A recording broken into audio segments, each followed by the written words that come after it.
As November approaches, college football often becomes a one-sided conversation in Kansas. K-State is talking about bowl possibilities, KU's talking about basketball. That is not the case this week as the Sunflower Showdown approaches. The teams are coming off Big 12 victories, with the Wildcats stunning 5th-ranked Oklahoma and the Jayhawks pulling off a final play triumph over Texas Tech. The teams meet on Saturday in Lawrence, and star columnists Sam Mellinger and Vahe Gregorian plan to be there.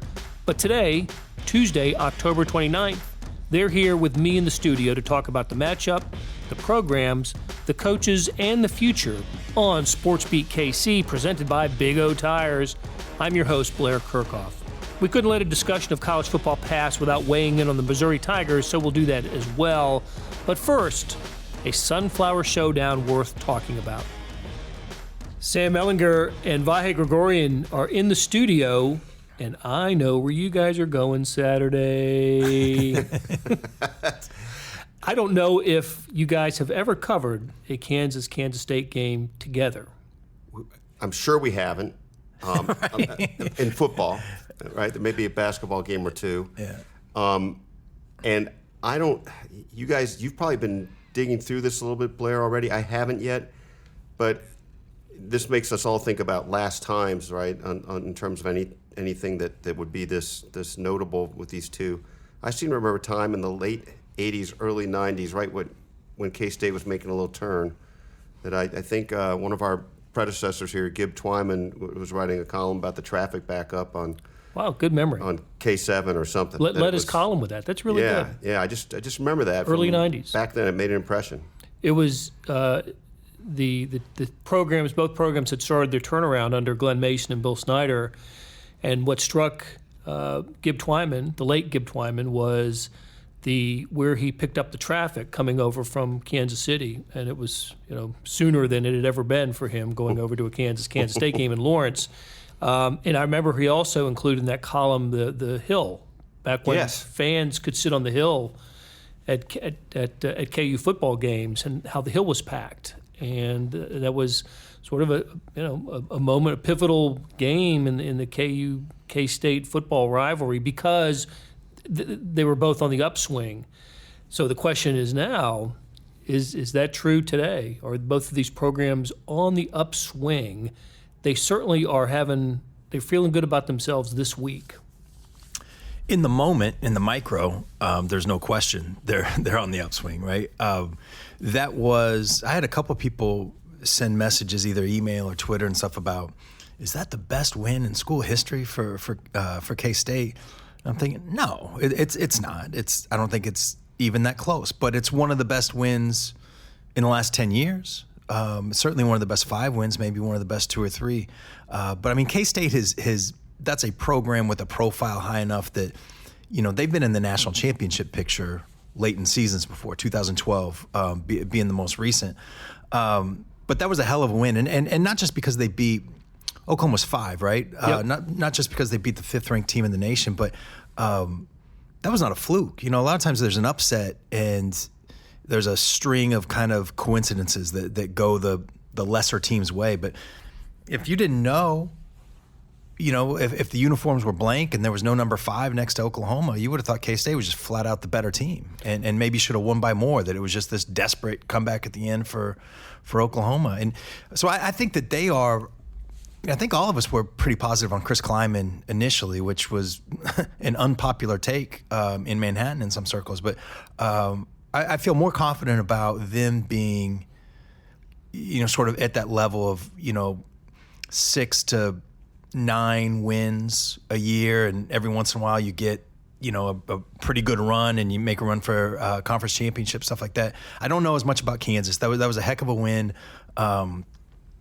And, I think 7 conference wins now in 11 years. So I think that it's, even with the new OC, there's still, some healthy skepticism should be, let's wait and see them back it up, I guess. I think we got into this point a little bit early, and I think for once it's worth referring back to something we thought, which is that Kansas, had that little burst, that nice Boston College win. Yeah. But I think even then we kind of recognize that their pendulum's going to swing a little bit, right? Mm-hmm. It's going to be a little volatile. So that leaves me back at don't know quite what to expect this week. It is interesting though the crazy way that they won that game right after the Texas game that we now have seen the Big 12 acknowledge could have gone differently for Kansas if the clock had been used properly. Properly applied. Clock error. Applied is the better term. Yes. So, Sam, you said the K-State victory over Oklahoma, which was, 48-41 on Saturday, was not a fluke, and I agree. But it was surprising in this respect. The Wildcats, after beating Mississippi State, pretty impressive win when that happened to end the non-conference portion of the schedule, turned around and lost at Oklahoma State, and then really didn't play well at all in a home loss to Baylor. So Kellis Robinette, who covers the Wildcats for us, and I talked about this. We kind of didn't know what to make of these Wildcats. With a experienced quarterback, and they had some nice pieces on defense, but they weren't getting good wide receiver play. Their running back seemed to not have an identity. It was nice. It was a nice win over TCU the previous week, but I had no idea that this team was capable of doing what it did on Saturday. And I give K-State all the credit in the world, but I think maybe in addition, a comment should be maybe Oklahoma wasn't national championship level worthy. Sure. In that loss. Yeah, I think that's accurate. I also think that, look, it was a shocking result because Saturday morning I would have thought there was no way that K-State wins that game. So it was a shocking result, but just, those 60 minutes, and I watched most of that game. I mean, K-State just looked more physical. They looked stronger, which was kind of surprising at the line of scrimmage. I mean, once they got inside the 10, it was just run, touchdown. I mean, there was nothing that Oklahoma could do. Skylar Thompson looked really good, and I think that kid has a lot of talent, and not just a lot of talent, but it seems like he's got, I hate the term, but like the it factor that people talk about with quarterbacks. He's got something about him, and I don't know if it's just because he's a Kansas City kid. I've always kind of rooted for that guy, and it seemed like he wasn't getting a lot of help at times earlier in this season, whether that was coaching, whether that was teammates, whatever. That he wasn't put in the best and context matters incredibly for quarterbacks, and he had that, and really took advantage of 4 rushing touchdowns for goodness sake. I mean, it was just.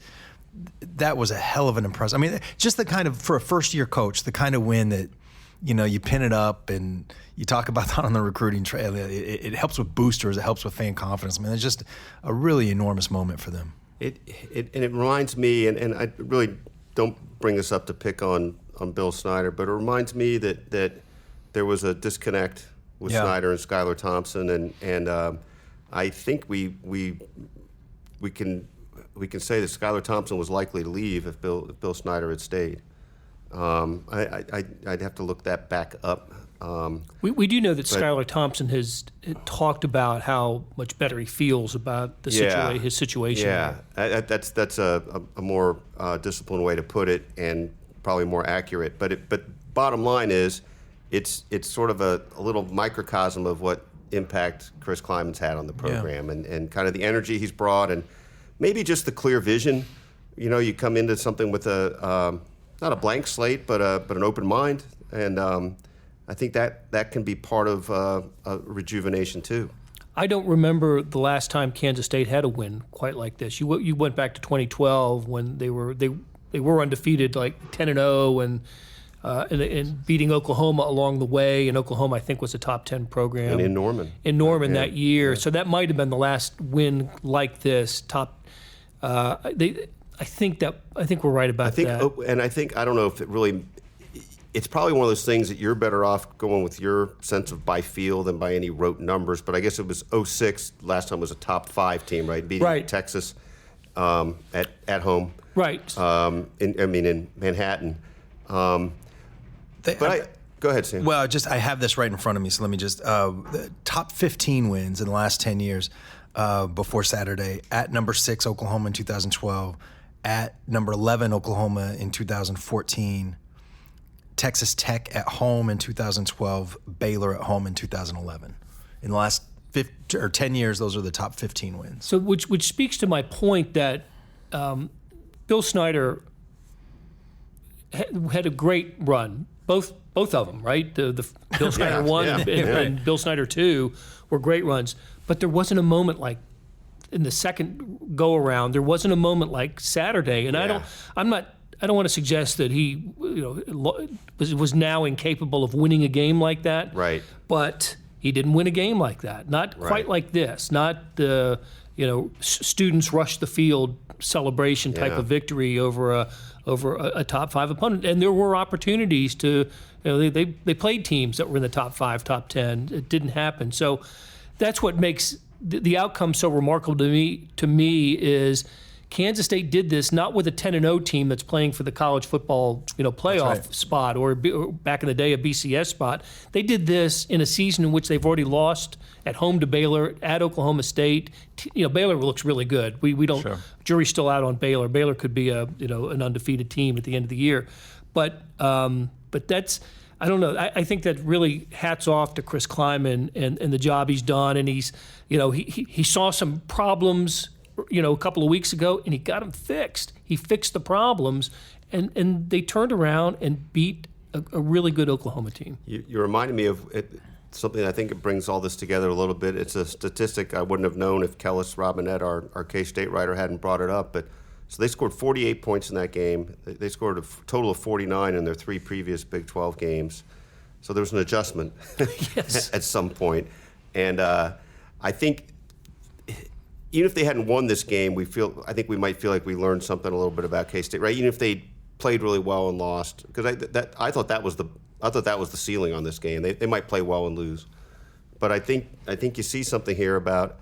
It was a dangerous term to use because I used it about Barry Odom and his team recently, but a sense of connection between the coach and the team that makes you feel like, okay, they can adjust on the fly. 3-0, he knew they weren't going to be able to rest on laurels after they won at Mississippi State, and then they lose a couple.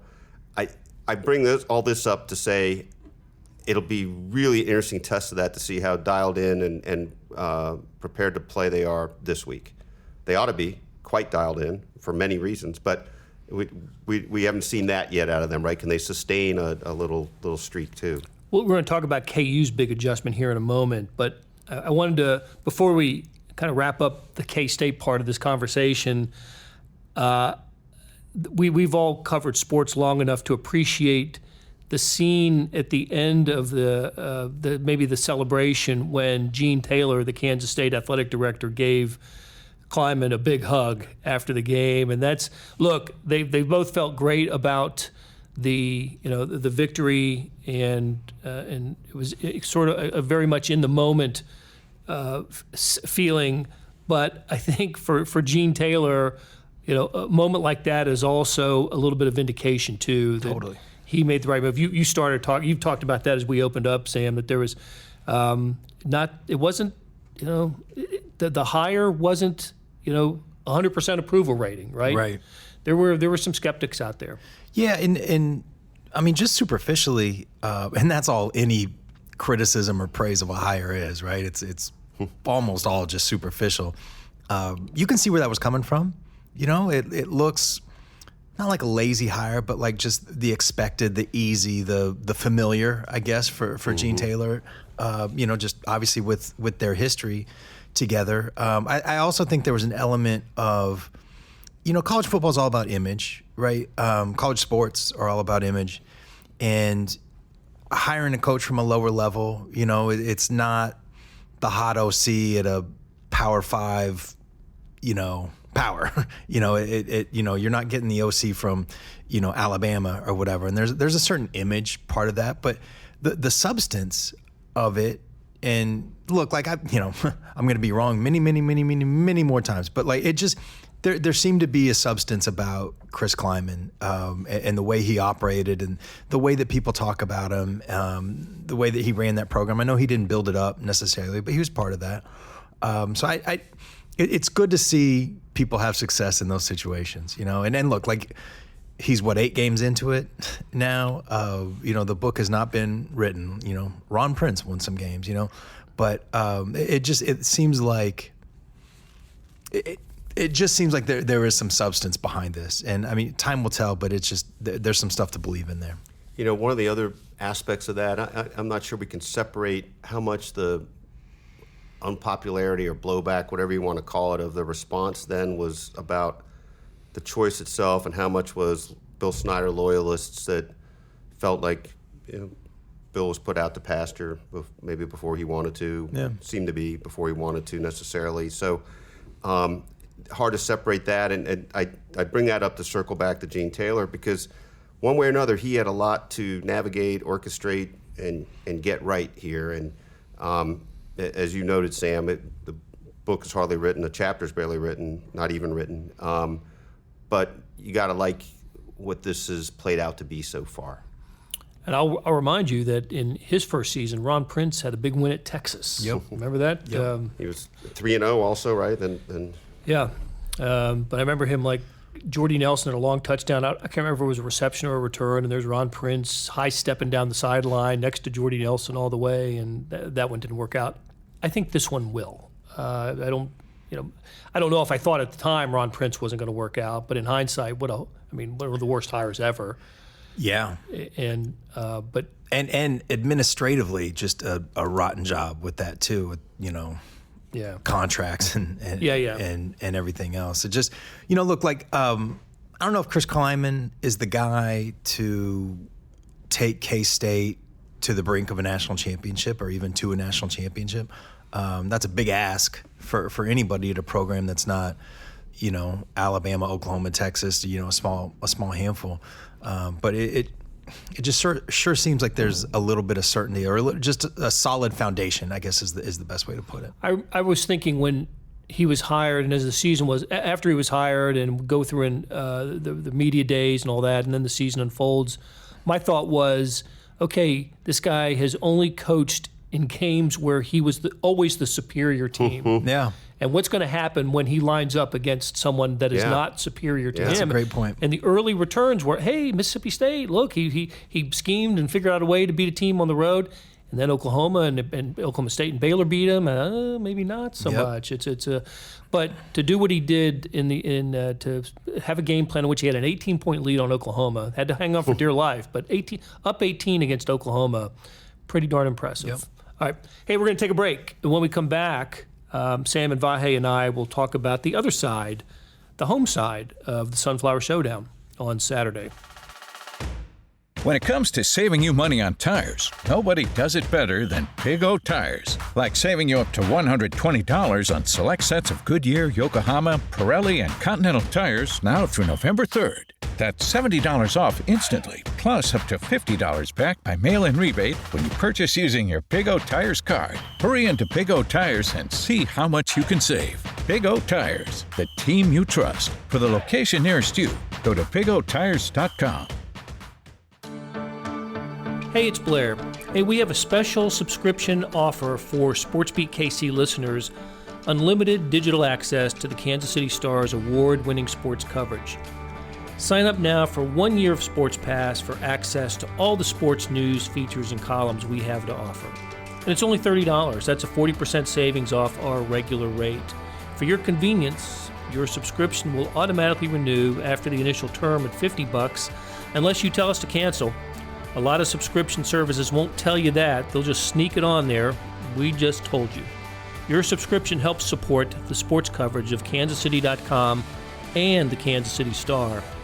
Please visit kansascity.com/SportsBeatKC offer to get this special offer. And as always, thanks for listening. Vahe, Gregorian, and Sam Mellinger are back with me, Blair Kerkhoff, and Vahe astutely noted right after we went into the break that the Kansas State lead over Oklahoma was not 18 or 17, whatever I said. It was indeed 25? It got up to 25? Yeah. 48-23. Yeah. And the Wildcats really did have to hang on at the end. I know. That was, that onside kick was a masterpiece that Oklahoma pulled off, and that's certainly something we'll hear about, I imagine, this week. The Oklahoma player who kind of got pushed into the ball that allowed it to carry him down the field where Oklahoma recovered it but was disallowed because of an illegal touching. Well, what's interesting about that call, by the way, and you've probably thought this through, is so what is actually then the proper call? Because if he's pushed into it, it doesn't mean it shouldn't override the fact that he still touched it early, right? Well, I think if he didn't touch it on his own, then it's free ball. It's free ball. If an opposing player pushes you into the ball, I think that creates the free ball. So you don't get it wouldn't be there's no penalty involved. Not it's a penalty. I just think this is why it happened. Play it as it lies, I think, at that point. So it's such a weird situation because the exact rule, I think it has to be like an intentional push. I think I read that. Maybe it's true or not. But I don't think he was intentionally pushed by the K-State. I don't think he was either. There was I think definitely contact. Just contact, right? Right. Yeah. There was definitely contact. And it was also weird, I'm just watching it right now, but the camera angle, you can't physically see the ball hit the Oklahoma player. You know that it did just because of the way it carried. physics that we all live in the world. But it was just a really strange situation. I think that a lot of Oklahoma fans are just up in arms about this, and I don't see it like that. When it happened live, I thought, how did that ball shoot so fast? Yeah. Change directions and shoot so fast down there. I didn't see it hit a player. Yeah. But when they slowed it down, you could see I thought it hit a helmet or something. It took off that hard and fast. Yeah. But I did like the English that the kicker had. He put a lot of spin on the ball. Yeah. I thought, wow, that's how you do an onside kick. Well, it's funny because I feel like we've been in situations talking about the lack of success, the impossibility of success on an onside kick, and I remember seeing that and thinking that's the first one I've seen work in a long time, at least live. All right, so when we were talking about the Wildcats, we mentioned adjustments that Coach Kleiman, Chris Kleiman had made. No team has adjusted more than Kansas this season with the firing of the offensive coordinator and elevation of the staff of Brett Dearman, who apparently... I just want to say Diarmond, as we've discussed before. Sorry, go ahead. Mike Diarmond is going to burn your house down now for that implication. Yep. That was last week's conversation. Anyway, he was given a lot of credit for what happened at Boston College in that game, the third game that Kansas played this year. Was it the second game? I can't remember. Second, because then was it third? Third? Yeah, they played. They Indiana beat Indiana State, and then they got pinata'd. Right. Yes. Right. And then they went to BC. Okay, and then that's right. But it wasn't until the Texas game that with Brett Dearman, with his analytics and everything he brings to offensive football, got charge of the offense. They had an extra week to prepare for Texas, and they go down to Austin and put 48 on Texas, lose the game. And as you mentioned, Vahe, earlier, that KU certainly would like to have a correctly operating clock at the end of that one to see what might have happened. Although, look, that Texas kicker is fantastic. Yeah. Dicker, the kicker. The guy's, he's really, he would have, I think I can make a 60-yarder. Yeah, it would have probably worked out anyway, right? So, but you like to know. Yeah.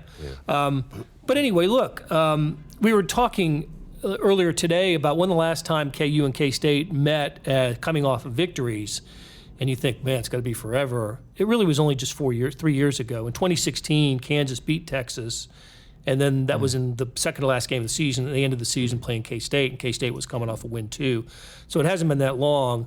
However, I can't remember the last time Kansas went into a rivalry game, or really any game, feeling as upbeat about itself as it does right now. And look, it's, Les Miles, we were all, jury was out on him as well.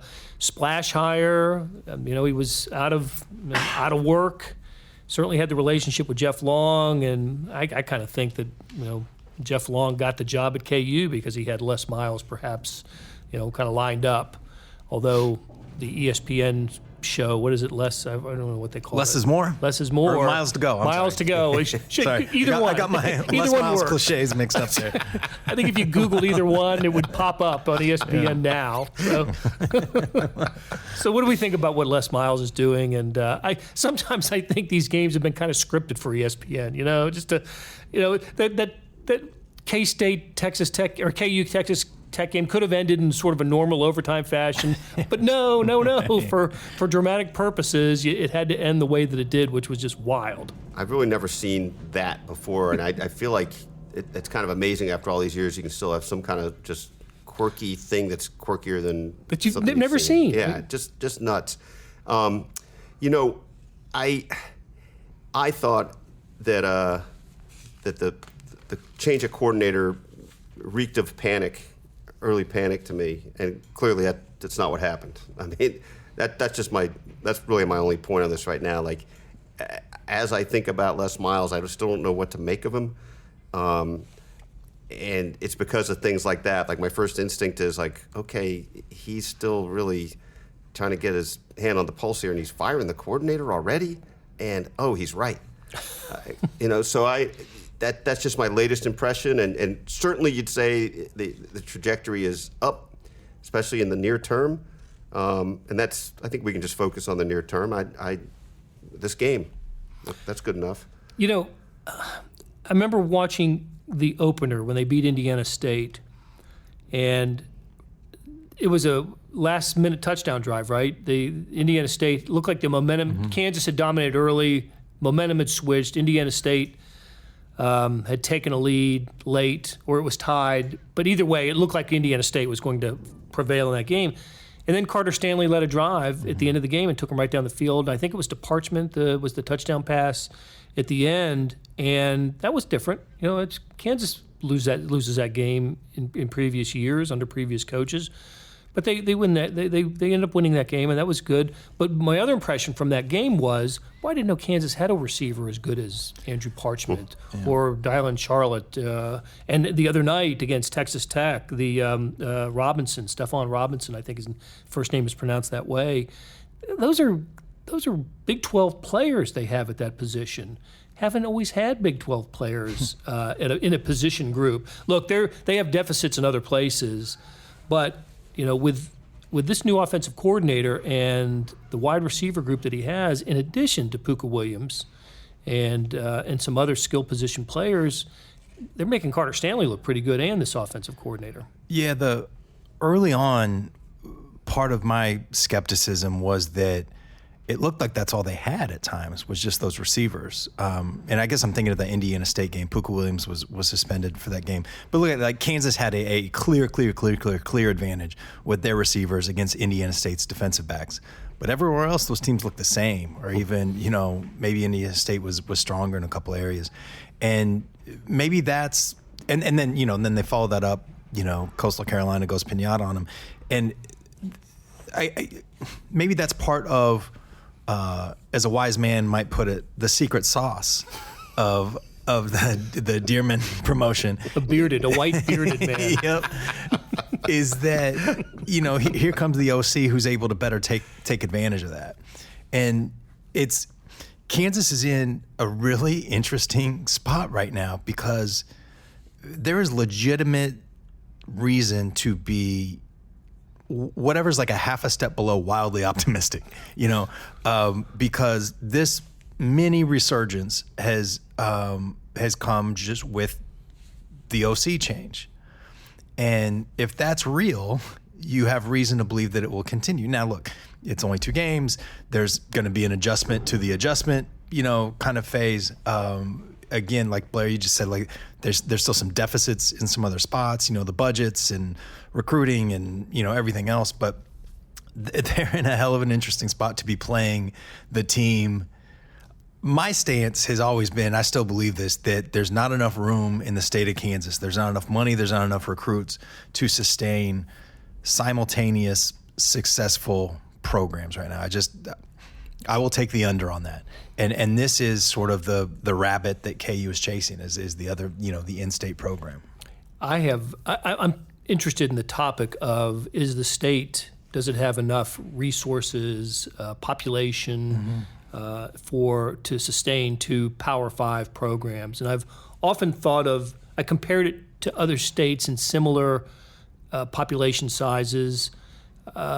Oregon is one, Mississippi is another, and you think about those 2 states. Oregon has Nike, an entire shoe company propping up one of its schools, and Mississippi happens to be in the middle of the most fertile, ground for recruiting that there is, and plus there's a third actually Division I program in that state in Southern Miss, but Kansas doesn't have either one of those advantages, and it's trying to support, a couple of Power 5 programs. What Kansas does have is probably a better junior college system than most states do, and you can get the kid from the South or from Texas or from California that wants to come through a Kansas junior college, and now get your coaches down there easily on a Saturday and have them come up and maybe after a Butler or Coffeyville game and watch a night game at KU or K-State, especially K-State. We know Bill Snyder took full advantage of that. But I've always been kind of fascinated by how schools do it, how they get it done, and it's difficult. It's really difficult in this state for to sustain two Power 5 programs. Yeah, I don't know that it's the record shows that. The history shows that. Right. We've got about 100 years of that, right? But I don't know how Kansas's population compares to Oklahoma's or Iowa. Well, two good examples. Oklahoma's got about 1 million more, I think, than Kansas. Is it 1 million? That's a lot. Plus Tulsa, and closer to Texas. Yep. Iowa might be a better example. It just KU they're just behind financially, and you can get into like some culture stuff and all that other. They're just behind with. Like Les Miles has talked, or people around the program have talked about how the infrastructure is a lot better in that program now. And I have no doubt that it is. They have more, analysts, they have more just support staff. It used to be, if you were on staff, an assistant coach, you were doing the job of, 2, 3, 4 people at Oklahoma or that there was just, now those coaches have these assistants. They don't call them those assistants, but you know what I mean? Like just more support, but that only gets them a little bit closer to the bottom. It's sort of like I'm mixing sports and analogies here, but sort of like the Royals signing a new TV contract. It's like, it's a lot more money, but you're still like 28, 29, 30 in Major League Baseball. So there's a lot of challenges here, and I think that's why, I've used the word skepticism, and that's probably, I don't know if that's the right word exactly, but just, prove it. We need to see more than an encouraging loss and then a nice win, but still a win that was, some would say literally handed to you. That was some might say that. The kid had a path. He really did. He Straight had ahead. a path. If you haven't seen it, oh my gosh! If he doesn't turn to lateral and just looks ahead, I think he's the end zone. Yeah. Oh man. Well, I mean, they really might have, if they have a star like this at OC, and if they can keep him around for the future, I don't know. Crazier things have happened. All right, because we correct our errors on the show in real time as you're listening to this recording. The population of Kansas in the last census, 2.9 million. Mississippi, 2.9 million. Oklahoma, 3.9 million. So Oklahoma's about 1 million more. You see Iowa on there? Iowa is 3.1 million, about what Kansas is. Wait a minute, you said correct. I think that's what you said initially. I know. You did. You said 1 million. You said 1 million more. You were dead on. And you might want to check me on this. Yeah. In practical terms, the recruitable population for Kansas State and Kansas is probably a little bit more than 2.9. Just if you might add a few 100,000 in the Missouri side of Kansas. Kansas City. Yeah, Lee Summit, Blue Springs, Kansas City, Missouri. You might, but still, this part of the country is, I don't know, I don't want to say the least fertile ground for recruiting, but it's certainly among it. Yeah. It is. It absolutely is, and which is why, listen, there's a reason why there are no Division I programs in Montana or the Dakotas. There are no players there, right? But there are here, but it's just not where it is in other parts of the country. So anyway, I'm always kind of interested in that and why things are the way they are. You can hire the most brilliant coach to come in and Bill Snyder was for a long time, right? And did a great job and understood the junior college world and did a fantastic job. Anyway, We can devote a whole show to why things are the way they are. But hey, let's before we get out of here though, I think we need to touch on Missouri and as upbeat as Kansas State are feeling going into their game this week. Missouri has an open week coming off of the loss to Kentucky, which followed the loss to Vanderbilt, which followed a 5-game winning streak in which optimism was running pretty high because that streak included victories over Ole Miss and South Carolina, but back-to-back road losses to Vandy and Kentucky. The Tigers were 21.5-point favorites over Vandy, 10.5-point favorites. I still can't believe how that happened over Kentucky. So the question is, I keep hearing it more often now, Barry Odom, listen, the most the fringe of the fan base has wanted him, never wanted him in the first place, right. Has wanted him out with every loss. I guess my question is how about the rational thinkers, Vahe? Well, you're asking me about the rational thinkers, not. I seem to remember some bozo in this room saying that the Vanderbilt game was better for Missouri. That was going to be on the road because it'd be a different sort of challenge. No, you're pointing to yourself. It was me. You might have agreed. I think you and I we're nodding our heads in agreement on that one. But the point, part of the thing I felt that has proven to be absolutely wrong is I really felt like he had command presence. I mean, he does have command presence. But that he had the pulse of this team in a way that turns out not to. I don't know. I still don't know what happened in that Wyoming game, but I really felt like we saw the real Missouri emerge in that 5-game homestand, which I emphasize now because they're 0-3 on the road and 5-0 at home. Look, maybe an utter collapse cost him his job. Maybe 6-6 cost him his job. I don't know. I think the thing that's happened this year that's been different than the last few years is you keep thinking they can't even, really get to a stable, neutral, good place where they can pivot from to have really good years. This year, you feel like they had something in their hands and it's just drizzling through and that they're good enough and not playing up to what they should be.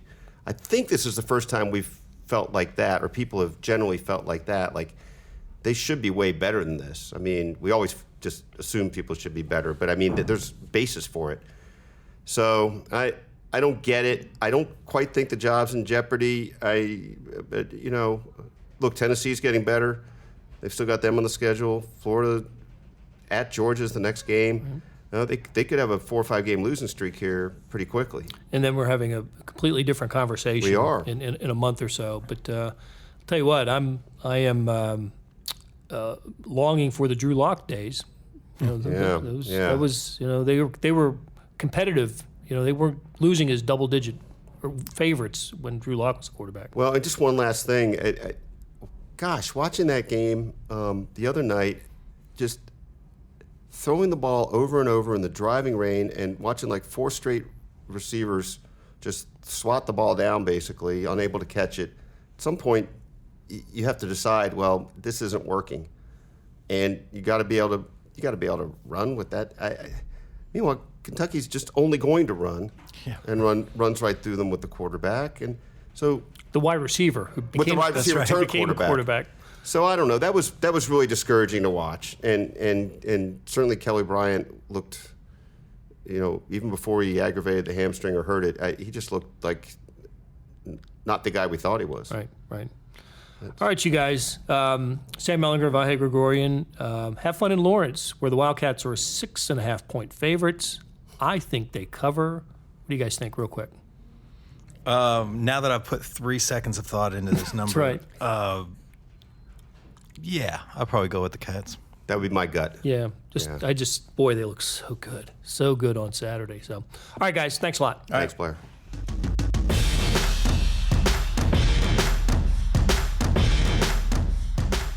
Links to some of the stories we discussed can be found in the show notes, and all of our college coverage can be found in the Kansas City Star and on kansascity.com. Thanks to Leah Becerra for producing today's show. Did you know you can download our podcast everywhere you can download a podcast? Where you can offer a rate and review, please do that. We appreciate the feedback, and it helps us grow the product. We'll be back on Wednesday with another edition of SportsBeat KC, where we talk sports in Kansas City. And I got a feeling we're going to talk about the Chiefs tomorrow. Thanks a lot.